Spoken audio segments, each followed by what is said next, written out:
వంటగదిలో మనం చేసే పని ఏంటి? రకరకాల రుచులను ఎంజాయ్ చేయడమే కదా.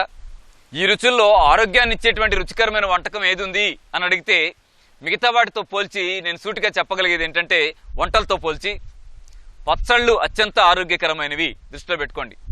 మీరు పచ్చళ్ళు తిని ఆరోగ్యంగా ఉండటం ఎలా అని అనుకుంటే, కూరలు తిని ఆరోగ్యంగా ఉండేదానికంటే పచ్చళ్ళు తిని ఆరోగ్యంగా ఉండటం అనేది ఇంకొంచెం బెటర్గానే ఉంటుందని దృష్టిలో పెట్టుకోవాలి. కాబట్టి వంటగదుల్లో పచ్చళ్ళు చేయటానికి అమ్మలు ఇంపార్టెన్స్ ఇవ్వాలనేది నేను ఇవాళ మీ దృష్టికి తీసుకురాదలుచుకున్న విషయం.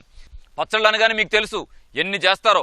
దోసకాయ పచ్చడి చేస్తారు కదా, టమాటా పచ్చడి చేస్తారా, బీరకాయ పచ్చడి చేస్తారా, బీరకాయ తొక్కు పచ్చడి చేస్తారా, అలాగే ఉసిరికాయ పచ్చడి చేస్తారా, నిమ్మకాయ పచ్చడి చేస్తారా, మామిడికాయ పచ్చి ముక్కలు పచ్చడి చేస్తారా, అంటే ఎన్ని చేస్తారో. మీకు క్యారెట్ చేతికిస్తే ముక్కలు కట్ చేసి క్యారెట్ పచ్చడి అంటారు కదా, క్యారెట్ పచ్చడి, బీట్రూట్ పచ్చడి, ఆకుకూరలు చేతికిస్తే పుదీనా పచ్చడి, కొత్తిమీర పచ్చడి, కరివేపాకు పచ్చడి, ఎన్ని పచ్చళ్ళు, ఎంత అద్భుతమైన టేస్ట్లు.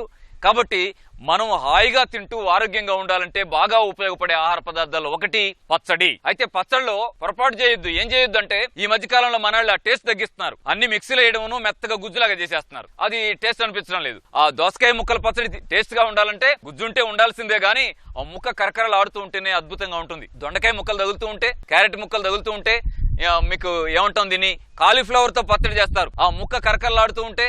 కాబట్టి మొత్తం గుజ్జుగా చేసేయకుండా కాస్త రోటి పచ్చడి చేస్తామే, ఆ లక్షణాలతో మీరు పచ్చడి చేయండి, చాలా బాగుంటుంది. మిక్సీలో కూడా ఆ స్వభావం దేవచ్చు. ఒకవేళ రోలే ఉంది మీకు, రోటి పచ్చడి చేసుకోండి. రోల్ లేదు, అంత టైము లేదు, హాయిగా మిక్సీలో పచ్చడి చేయండి. కానీ మొత్తం గుజ్జులాగా మారిపోకుండా కాస్త జాగ్రత్త తీసుకుని పచ్చడి నోటికి పంటికి కరకరలాడుతూ తగిలేదా చూసుకోగలిగితే టేస్ట్ ని ఇంకా ఎంజాయ్ చేయడంలో మనం ఇంకా అద్భుతంగా ఉండొచ్చు. అద్భుతంగా మీరు మామిడికాయ ఏ సీజన్ లో, సంవత్సరం పొడుగునా మామిడికాయలు దొరికే పొజిషన్ ఉంది. సుమారు 8 నెలలు మామిడికాయ దొరకని రోజే లేకుండా ఉన్న పొజిషన్ ఉంది. పచ్చి మామిడికాయలు ఎప్పుడంటే అప్పుడు కొనుక్కురావచ్చు. ఆ రోజుకు పనికొచ్చేట్టుగా సన్న ముక్కలు తిరిగి పచ్చడి చేసుకోవచ్చు కదా. ఈ మీరు అంటున్నటువంటి ఈ 20-30 రకాల పచ్చళ్ళన్నీ కూడా రోజు చేసేగావుగా. సీజన్ లో మార్కెట్కి వెళ్తే రోజుకొక రకం పచ్చడి తెచ్చుకోవచ్చు. నెల రోజుల్లో 30 రకాల పచ్చళ్ళు తినగలిగే అవకాశాలు కూడా మనకి కూరగాయల ద్వారా, ఆకుకూరల ద్వారా, గడ్డల ద్వారా ఉన్నటువంటి పొజిషన్ ఉంది. కాబట్టి పచ్చళ్ళు చేసుకుంటూ పచ్చళ్ళని ఎంజాయ్ చేస్తూ ఆరోగ్యాన్ని కాపాడుకోవాలని కోరుతున్నాం.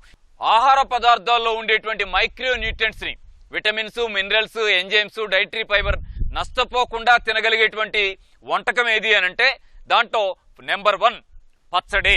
కాబట్టి పచ్చళ్ళకి ఇంపార్టెన్స్ ఇవ్వండి. మరి పచ్చడి చేసేటప్పుడు ఎలాంటి జాగ్రత్త తీసుకోవాలి? దానిలో ఉప్పులు, నూనెలు, కారాలు పోసేయద్దు.